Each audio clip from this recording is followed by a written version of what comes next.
अपनी बात कहूँगा। मैं निवेदन करना चाहता हूँ कि आज जिन 3 शहीदों का बलिदान दिवस है, भगत सिंह, राजगुरु सुखदेव, उनके प्रेरक थे राम प्रसाद बिस्मिल। मैंने उनकी आत्मकथा पढ़ी और सन्यासी के रूप में आपके बीच में खड़ा हूँ, उसकी प्रेरणा भी उन्हीं की मेरे जीवन में रही। उन्होंने फांसी पर चढ़ने से पहले अपनी आत्मकथा लिखी और आत्मकथा में उन्होंने एक बात कही कि मैं नौजवानों से अपेक्षा करता हूँ कि जो हमें श्रद्धांजलि देना चाहते हैं वो गांव गरीब के पास जाएं, किसान मजदूर गरीब के पास जाएं, उसको शिक्षित और संस्कारित करें। और उनका जो कोटेशन था, अंतिम वाक्य था, वो मुझे हिला के रख दिया कि शिक्षित व्यक्ति का शोषण नहीं होता और संस्कारित व्यक्ति का पतन नहीं होता। और मैं समझता हूं कि माननीय प्रधानमंत्री जी जिस पथ पर देश को ले जा रहे हैं, एक शोषण मुक्त भारत और एक संस्कारवान भारत होना चाहिए। हमारे साथी कई बार ऐसे ऐसे अर्थशास्त्रियों की बात लेकर के आते हैं। हमारे यहाँ शास्त्रों में एक कहावत है, आपने बकरी को देखा है कि बकरी के थन गले में भी होते हैं, लेकिन गले के थनों में दूध नहीं निकलता। बकरी के गले के थनों की तरह से होता है। बहुत सारे ऐसे अर्थशास्त्री हुए हैं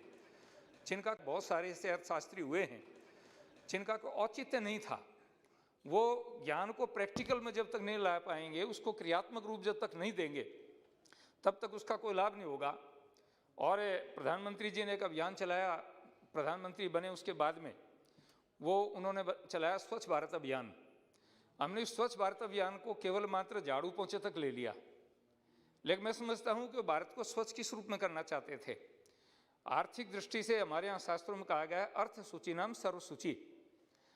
चाणक्य कहता है कि सबसे ज़्यादा पवित्रता यदि किसी चीज़ में होनी चाहिए, अर्थ में होनी चाहिए। लेकिन हमारे साथी बैठे हैं, जितना ज़्यादा भ्रष्टाचार कांग्रेस के काल में हुआ है, शायद ही किसी काल के अंदर इतना बड़ा भ्रष्टाचार हुआ हो। और जिस बर्तन में छेद हो, आप उसमें कितना ही पानी डाल दीजिए, कितना ही सामान डाल दीजिए, वो पानी उसमें ठहरता नहीं है। पानी ठहरेगा नहीं तो उसका उपभोक्ता उपयोग कैसे करेंगे। मोदी जी ने पहला काम तो ये किया कि एक ऐसा बर्तन तैयार किया है जिसमें लीकेज नहीं है। खुद प्रधानमंत्री स्वर्गीय राजीव गांधी जी इस बात को कहा करते थे, सभी लोग उसकी कोटेशन देते हैं कि हम दिल्ली से रुपया भेजते हैं तो गांव में 15 पैसे पहुंचते हैं। आप चिंतन करें, मनन करें। एक ऐसा युवा प्रधानमंत्री कितना दुखी था कि मेरे 85 पैसे लोग बीच में खा जाते हैं, इसीलिए करोड़ों करोड़ों के घोटाले प्रारंभ हुए। लेकिन माननीय नरेंद्र मोदी जी ने उन घोटालों को बंद किया, उसको खत्म किया और न केवल भारत की चिंता की, बल्कि हमारे यहाँ शास्त्रों में कहा गया है, अयम निज परोवेति गणना लघुचेतसाम उदार चरिता नाम तो वसुधैव कुटुंबकम। आपने देखा कि आज सुबह ही माने हमारे विदेश मंत्री जी बता रहे थे, आज 150 देशों में हमारा देश दवाइयाँ भेज रहा है। जिस समय पूरा देश नहीं पूरी दुनिया संकट के काल में थी, उस समय हम दवाएं दे रहे थे।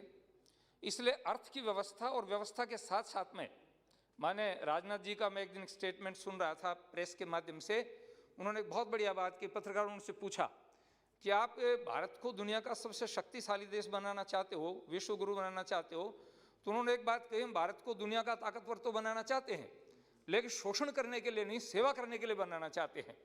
इसलिए प्रधानमंत्री नरेंद्र मोदी इस देश को ऐसा देश बनाना चाहते हैं जो पूरी दुनिया की सेवा करे, और उस तरफ उन्होंने कदम बढ़ा दिए हैं। अंत में मैं निवेदन यही करना चाहूँगा कि मैं जिस प्रदेश से आता हूँ, अभी कल विश्व जल दिवस था। सारी दुनिया की, मैं भारत की क्षेत्रफल का 10% क्षेत्रफल मेरे प्रांत का है, लेकिन पानी केवल 2% है। और मैं जिस लोकसभा क्षेत्र से आता हूँ वहाँ भी पानी की कमी है। इतनी अभाव कई बार हो जाता पानी का, जबकि वहाँ के लोगों की कैपेसिटी इतनी बड़ी है। अभी आपने देखा कि राम मंदिर के लिए जो कलेक्शन हुआ तो राजस्थान प्रदेश टॉप में रहा। पूरे हिंदुस्तान में अगर आप आंकड़े लगाएं तो राजस्थानियों ने, मारवाड़ियों ने 70% पैसा राम मंदिर के लिए दिया है।